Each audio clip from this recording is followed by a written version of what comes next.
Kejadian 12 ada dua kisah.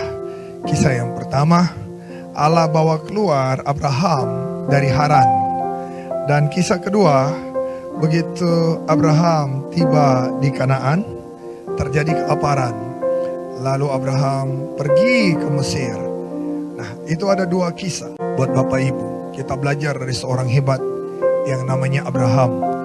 Dan Alkitab berkata dia Bapak segala orang beriman. Hal pertama yang saya ingin bagi buat Bapak Ibu adalah bahwa hidup beriman adalah kita nyaman dengan Allah dan bukan dengan dunia. Saudara perhatikan baik-baik.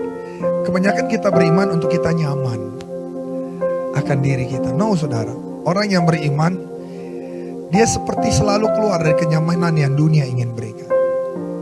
Tapi orang beriman dia nyaman dengan Allah dan Allah juga nyaman dengan dia. Nah, kita terkadang memakai Allah supaya kita nyaman. Nah gitu. Nah ini perbedaan antara orang beriman dengan orang yang berlogika. Itu dua tipe orang Kristen yang dominan hari ini. Ada yang berlogika, ada yang beriman. Coba yang ini. Terah bawa keluar Abraham tuh dari Ur Kasdim tuh. Alkitab berkata gini, mereka netap di Haran gitu. Nah, udah diberkati di situ, udah diberkati. Tiba-tiba Tuhan suruh gini, pergi lagi, masuk ke Kanaan. Tuhan tidak suka kenyamanan yang kita terima dari dunia, gak suka saudara. Karena apa? Saya sudah katakan ini berulang-ulang. Kenyamanan yang dunia berikan akan menghancurkan iman. Karena itu saya buat sebuah statement sederhana bahwa hidup beriman adalah nyaman dengan Allah, bukan dengan dunia. Waktu kita nyaman dengan Allah, dengar, semakin hari level up iman kita terus. Iman kita ngalami level up terus. Nyaman dengan dunia, percaya atau tidak, semakin turun tingkatan iman kita. Hal kedua untuk Bapak Ibu juga ingat, hari ini saya ingin membagikan ini buat Bapak Ibu. Waktu Abraham kelaparan, dia pergi bawa istrinya ke Mesir. Tapi di ayat 12 dia bilang buat Sarah gini, nanti kalau orang tanya, bilang aja kamu adikku. Saudara, apakah Abraham berbohong? Ya saya bilang berbohong dikit lah. Memang benar Sarah itu adiknya, tetapi lebih daripada sekedar adik, dia adalah istri. Cuman kenapa Abraham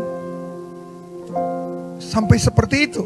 Gak berani ngaku Sarah sebagai istrinya. Untuk satu alasan, dia takut. Dia takut apa? Itu kan saman banget gitu ya saudara. Kalau orang lihat, wah istrinya cantik, pasti Abraham akan dibunuh. Nah dia takut dibunuh. Nah karena dia takut dibunuh, dia bilang ini, bilang aja aku abangmu gitu loh, kamu adikku doang. Nah saudara lihat, saya tulis di sini, ketakutan akan selalu menghadirkan masalah saudara. Saudara percaya atau tidak, ketakutan pasti menghadirkan masalah. Di kisah ini, gara-gara takut, Abraham berbohong dikit. Lalu gara-gara takut juga, sudah bohong dikit, apa yang terjadi? Istrinya diambil orang. Firaun suruh prajurit ambil, bawa ke istana. Aduh saudara, dengar. Hari ini saya mau tinggalkan ini buat saudara. Orang beriman itu bukan superhero, bukan. Dia masih punya sisi lemahnya. Tapi dengar, jangan mau menerima tamu yang namanya ketakutan. Karena ketakutan pasti akan menghadirkan masalah bagimu dan bagiku. Malam ini sebelum kita berdoa, mari saudara, saya ulangi lagi. Orang beriman adalah orang yang nyaman dengan Allah. Orang beriman bukan berarti dia superhero, tetapi dia juga tidak pantas berteman dengan ketakutan. Karena ketakutan pasti menghadirkan masalah lepas masalah. Nyamanlah dengan Allah, nikmatilah challenge-mu tiap hari.